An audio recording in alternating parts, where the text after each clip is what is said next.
Back to উদ্বোধন। আমরা করছিলাম ফুড এসআই এর প্রিভিয়াস ইয়ার 2014 ম্যাথের যে সলিউশনগুলো আছে সেগুলো। তো আমরা 17 পর্যন্ত করে দিয়েছিলাম। 18 নম্বর থেকে আজকে শুরু হবে। 18 নম্বরের অঙ্কটা কি বলছে? 18 নম্বরের অঙ্কটা দেখো কি বলছে, ঠিক আছে? 18 নম্বরের অঙ্কটা বলছে, if the area of 4 walls of a room 88 square metre and the perimeter of its floor is 22 metre, then height of the room. তা এই অঙ্কটায় কি করতে হয়? এই অঙ্কগুলো দেখো কি করতে হয়। একটু কালারটা দেখি চেঞ্জ করা যায় নাকি। একদম লাল না নিয়ে একটু ডিপ লাল নিই। হ্যাঁ, ঠিক আছে। দেখো বলছে 4 walls of a room 88 metre, 88 square metre. তো এক্ষেত্রে একটা ফর্মুলা আছে, 2L plus B into height equals to area of 4 wall। এবার এই যে 2 ইন্টু এল প্লাস বি, এইটা হচ্ছে আয়তক্ষেত্রের পরিসীমা বা পেরিমিটার। এবার আয়তক্ষেত্রের পরিসীমা কত বলে দিয়েছে দেখো, the perimeter of its floor is 22 metre. তাহলে পেরিমিটারটা আমাকে বলে দিয়েছে। তাহলে আমি করব কি, 22 ইন্টু এইচ সমান সমান 88। এরিয়া অফ 4 ওয়াল বলে দিয়েছে 88, তাহলে 22 দিয়ে 88কে কাটলে হাইট কত হবে? আমার হাইট হবে 4। ঠিক আছে, পরের অঙ্ক দেখো। পরের অঙ্ক 19 নম্বর কি বলছে, 570 টাকা এমনভাবে ভাগ করা হলো এবিসি এর মধ্যে যে তাদের শেয়ারের রেশিও হচ্ছে 1/3, 1/5 এবং 1/10। তাহলে আমি এই জায়গাটা করি। দেখো একটু বড় করে নিলাম, তাতে আমার জায়গাটা একটু বাঁচবে। 570 টাকা এমনভাবে ভাগ করা হলো যাতে ও পাচ্ছে, একজন পাচ্ছে 1/3, একজন পাচ্ছে 1/5, আর একজন পাচ্ছে 1/10। তা এটাকে এই 1/3, 1/5, 1/10 এইটাকে করতে গেলে আমাকে কি করতে হয়?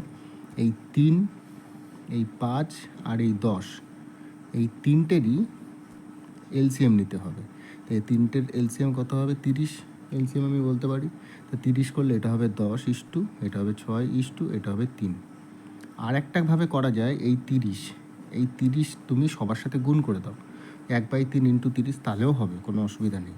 তা আমার নতুন রেশিও কত বেরোলো? 10:6:3। ঠিক আছে, এবার এইটা কতজনের মধ্যে ভাগ হচ্ছে? 3 জনের মধ্যে। কত? 570। দেখো আমার কত হচ্ছে? 19। ওরা বলছে 570 টাকা, 19-এর ভ্যালু, 1-এর ভ্যালু কত? তাহলে 30 টাকা। এবার বি, তার মানে বি মানে 6, তাহলে 6-এর ভ্যালু কত হবে? 180 টাকা। এইটা হচ্ছে অ্যান্সার। 3 নম্বর দেখো, মানে 3 নম্বর, 20 নম্বর দেখো। 20 নম্বর কী বলছে? 20 নম্বর বলছে the ratio of area of 2 square 4:9। তাহলে স্কোয়ারের ফর্মুলা কি? এরিয়ার হচ্ছে বাহু স্কোয়ার। তাহলে বাহু স্কোয়ার মানে হচ্ছে সাইড স্কোয়ার, S² S², ধরে নিলাম S1 স্কোয়ার। এটা বলছে 4:9। তা 4:9 যদি হয় তাহলে এসের মান কত হবে? এসের মান হবে 2:3, কেননা এটা রুট হয়ে যাবে, দুটোই রুট হয়ে যাবে। কেননা এই দুটো যদি স্কোয়ারের ভ্যালু হয় তাহলে রুট স্কোয়ারের ভ্যালু কত হবে? 2:3। তাহলে বলছে তাদের পেরিমিটার কত, পেরিমিটারের অনুপাত কত? তো পেরিমিটারের অনুপাত কত হবে? 4:2, আর এখানে হবে 4:3।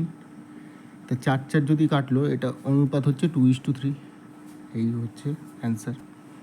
তারপরে 21 নম্বরের অঙ্ক দেখো কি বলছে, average age of 3 brothers and their father 18 বছর। তার মানে 3জন ভাই, 3জন ব্রাদার প্লাস তাদের ফাদারের অ্যাভারেজ এজ হচ্ছে 18। তাহলে 4জন টোটাল, 4×18 কত? 72 টোটালটা হলো। বলছে average age of this 3 brother and their mother is 16 years. তার মানে তাদের 3জন ব্রাদার এবং তাদের মাদার আছে, এদের কত হচ্ছে? 16 বছর। তাহলে 4 কত? 64 বছর।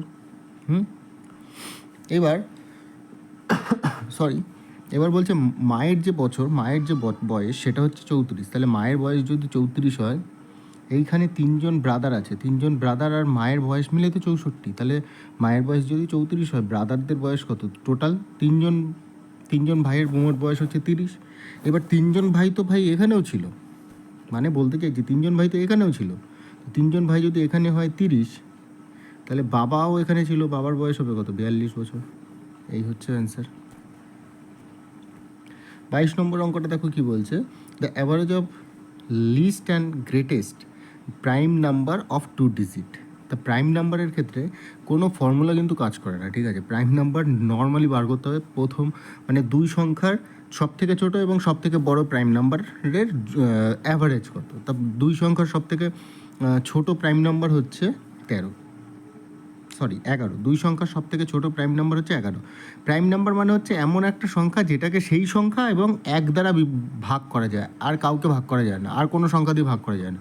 সব থেকে ছোটো সংখ্যা হচ্ছে 11 আর সব থেকে বড় সংখ্যা হচ্ছে 97। তা টোটাল যোগ করলে কত হয়? 8। 108 108/2 করলে আমার অ্যান্সার বেরোলো কত? 54। আর সব থেকে ছোটো প্রাইম নাম্বার কত? সব থেকে ছোটো 2, ঠিক আছে। 2 এমন একটা জোড় সংখ্যা যেটা একটা প্রাইম নাম্বার, ঠিক আছে, এটা মাথায় রেখো। 23 নম্বর এটা কী বলছে? The price of oil is increased by 20%।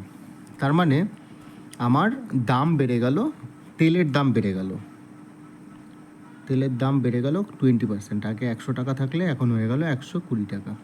এটা হচ্ছে আগে আর এটা হচ্ছে এখন। এবার বলছে if the expenditure is not allowed to increase the ratio between reduction of in consumption and the original consumption. Reduction in consumption মানে এই যে খরচ, এই যে তেলটা কিনতে কিছু তো খরচ হতো, সেই কিছু যে খরচটা হতো সেই খরচটা মানে কোনো একটা টাকা নিশ্চয়ই এর জন্য বরাদ্দ থাকতো। বলছে সেই টাকাটা না বেশি হবে না, এর থেকে সেই টাকাটা একদম বেশি হবে না। বেশি যদি না হয় সেই টাকাটা, তাহলে বলছে যে ratio between reduction in consumption and the original consumption কত, মানে কত পার্সেন্ট কমে গেল এর যে ব্যবহারটা, সেটা তাহলে ব্যবহারটা কমবে কত। যদি 20% পর্যন্ত তোমার ইনক্রিজ হয় 100 থেকে 120, তাহলে এটা হবে না নিশ্চয়ই 120 থেকে এটা 100 হবে, নিশ্চয়ই তাই হবে। এবার 120 থেকে যখন 100 হচ্ছে, কাটলাম আমি, এটা কাটলে 6 থেকে 5 হচ্ছে। তো 6 থেকে 5 হচ্ছে কত? 6 থেকে 6 থেকে 5 হচ্ছে। আর এটা 5 থেকে 6 ছিল, 5 থেকে 1 বেড়েছিল, 5 থেকে 1 বেড়ে হলো 6, তাহলে 6 থেকে 1 কমে হলো না 5, তাহলে আমার অ্যান্সার হবে এখানে 6:1, ঠিক আছে। দ্য অরিজিনাল কনজামশন ইজ, তাহলে এখানে কত হবে answer? 6:1।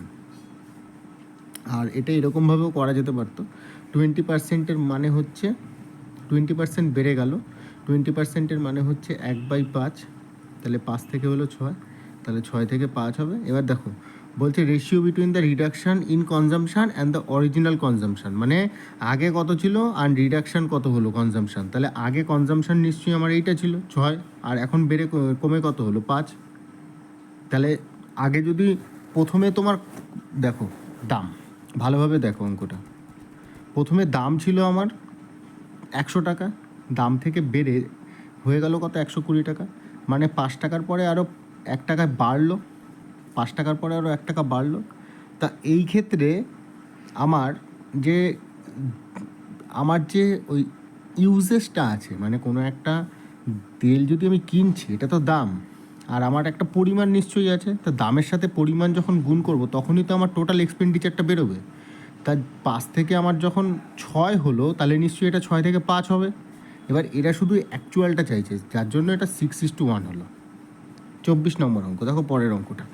The ratio between present age of A:B 4:5, তাহলে A:B যদি আমার 4:5 হয়, if the difference between their age is 8 বছর, আমার ভ্যালু 1, ওরা বলছে 8, তাহলে এর ভ্যালু হচ্ছে 32 আর বি এর ভ্যালু হচ্ছে 40। বলছে তাদের এখন টোটাল বয়সের যোগফল কত, তাহলে 32 আর 42 কত হচ্ছে? 72। 25 নম্বর অঙ্ক, HCF of A, B and C, A, B, 25 নম্বর অঙ্কটা বলছে HCF of A and B হচ্ছে C, এদের HCF হচ্ছে C, তাহলে LCM কত হবে? LCM হবে A, B তো হবেই, আর সাথে সিটাও হবে, তাহলে ABC তিনটাতেই হবে। মানে ধরে নাও এরকম 2 আর 3, এটা 1, এটা হচ্ছে HCF 2 আর 3, তা এখানে তো 1 হবে, ইন্টু 2ও হবে আবার 3ও হবে, সেম জিনিস এখানে। 26 নম্বর অঙ্কটা কী বলছে? When a number is divided by 63, the remainder 25, when the number is divided by 7, remainder কত? তা 63 থেকে তো এটা ভাগ গেছিল, 63 থেকে ভাগ শেষ হয়েছে 25, তাহলে 25 ভাগ আমি 7 করবো, 7 দিয়ে 25কে তো কাটা যায় না, তাহলে 4, 3 সাথে 21, তাহলে রিমাইন্ডার কত রইলো? 4, তাহলে রিমাইন্ডার হচ্ছে 4। 27 নম্বর অঙ্ক, এই ভিডিওর এটাই শেষ অঙ্ক, কেননা ভিডিওটা প্রায় 10 মিনিটের উপর চলে যাচ্ছে। 27 নম্বর অঙ্কটা কি বলছে, price of an article is increase twice consecutively by 10%, মানে 10% করে দুবার বাড়লো। 10% মানে হচ্ছে 10 থেকে 11, আবার 10 থেকে 11, 10 10 হচ্ছে 100, 11 11 হচ্ছে 121। এই 121-এর ভ্যালু ওরা বলে দিয়েছে 484, 100-র ভ্যালু কত? এটা হচ্ছে 4 গুণ, তাহলে এটা হচ্ছে 400। দ্য ইনিশিয়াল প্রাইস হচ্ছে 400। তো ভিডিওটা ভালো লাগলে অবশ্যই বন্ধুদের সাথে শেয়ার করো। ভালো থেকো সবাই।